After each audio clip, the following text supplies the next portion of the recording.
जय हिंद दोस्तों।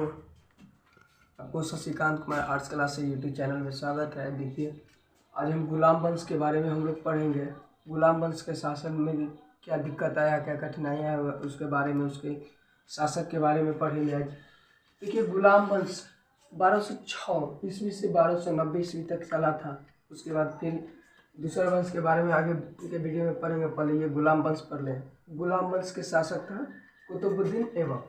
गुलाम वंश के शासक था कुतुबुद्दीन ऐबक।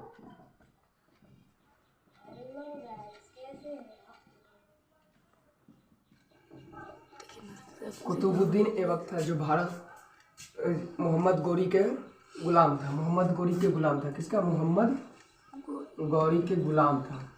कौन? मोहम्मद गौरी के गुलाम तीन थे, तो तीन के बारे में तो बाद में पढ़ेंगे। इनके तीन गुलाम थे।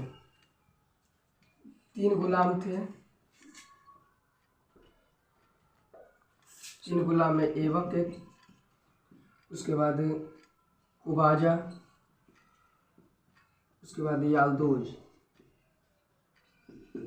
ये तीन गुलाम थे। इसके बारे में बाद में पढ़ना है। पहले ये कुतुबुद्दीन ऐबक जो था 1206 में शासन 1206 में अपने गुलाम वंश का स्थापना किया था।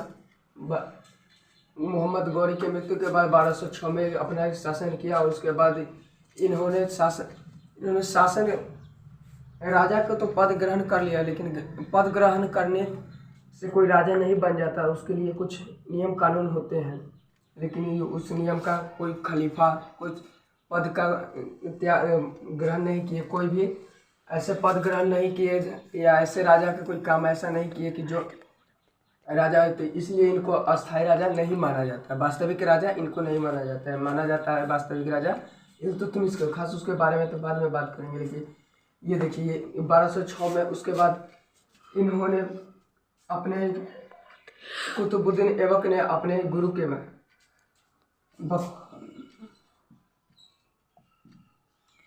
बख्तियार काकी, उनके गुरु का नाम था बख्तियार काकी। ये बख्तियार काकी की याद में उन्होंने बनवा दिए कुतुब मीनार। कुतुब मीनार का निर्माण करवाने के लिए उन्होंने सोचे, तो नींव तो डलवा दिए, लेकिन ये अपने शासन काल में अपने राजधानी को भी परिवर्तित नहीं किए थे। या लाहौर में ही अपनी राजधानी को रहने दिए, परिवर्तित नहीं किए थे लाहौर में ही। और इन्होंने बख्तियार काकी के लिए दिल्ली में उनकी याद के लिए कुतुब मीनार का क्या किया, आयोजन करवा दिए। तो उसमें नींव डाल दिए कुतुब मीनार का। और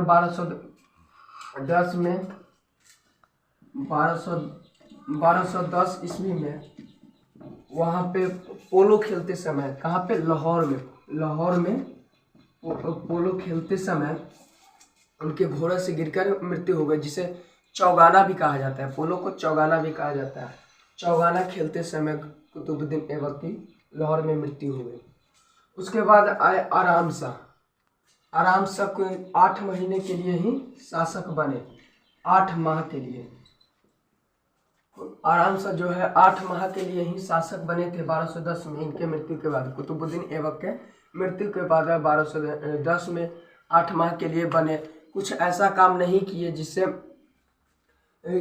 जिससे इन्हें रखा गया। लेकिन बाद में इल्तुतमिश आया, इसको हटा दिया। आराम शाह को हटाकर फिर 1211 में आया। 8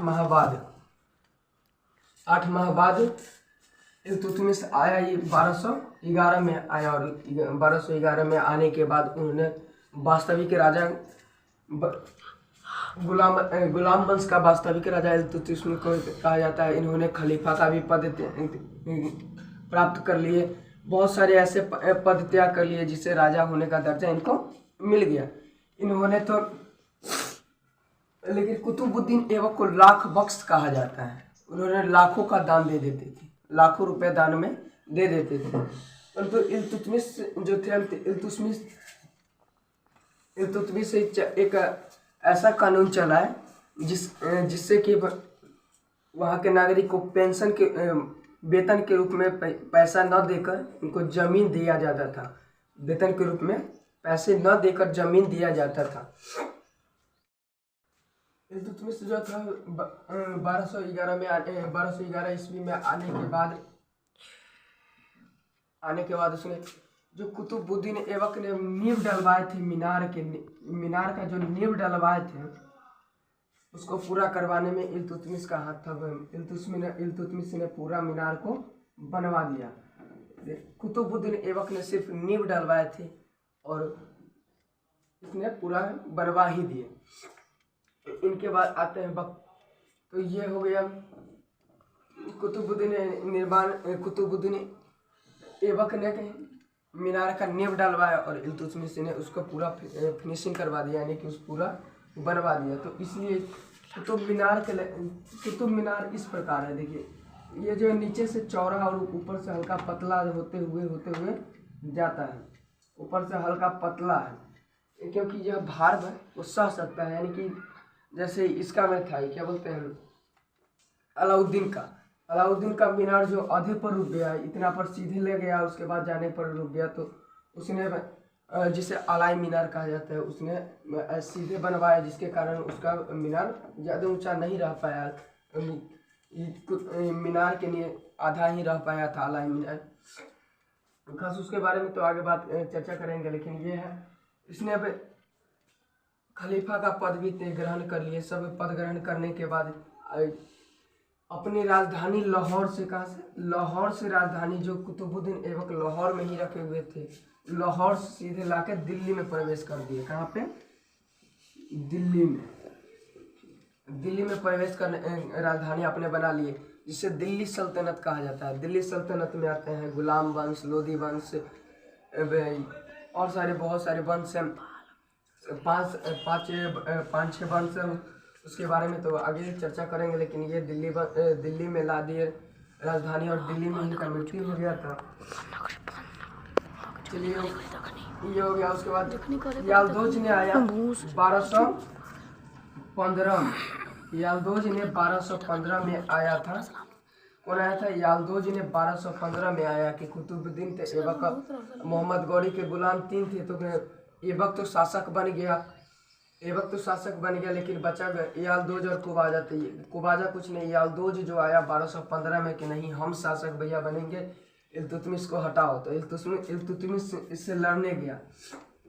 इल्तुतमिश से लड़ने के बाद याल्दोज ने हार गया और इल्तुतमिश ने इस युद्ध को जीत गया था। इल्तुतमिश ने इस युद्ध को जीत कर फिर अपने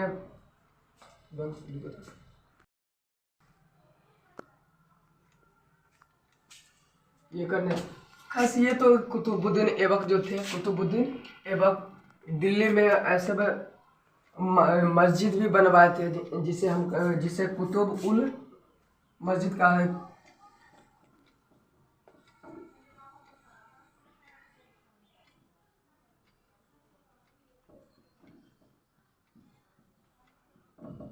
इस्लाम मस्जिद कहा जाता है। कुतुब उल इस्लाम मस्जिद भी कहा जाता है, जिसने में बनवाए थे। इसी के मस्जिद के आगे अलाउद्दीन ने आगे से बरामदा की तरह दरवाजा बना दिया, और जिसे हम अलाई मीनार के नाम से जानते हैं। कुतुबुद्दीन ने बनवा दिया था, अलाई मीनार के नाम से जानते हैं। उस मस्जिद के आगे दरवाजा बना अलाई मीनार बनवा दिया, और अलाई मीनार बनवाने उसे हम अलाई में मस्जिद के जो आगे बना दिया था,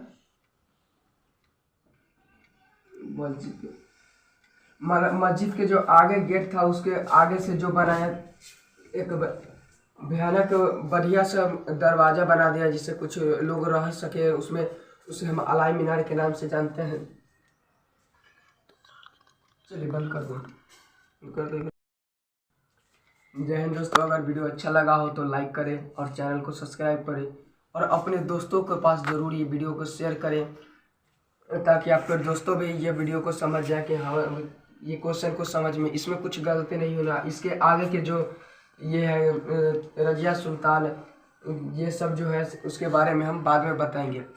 अगले वीडियो में, नेक्स्ट वीडियो में हम उसको डालेंगे। इसके लिए जय हिंद।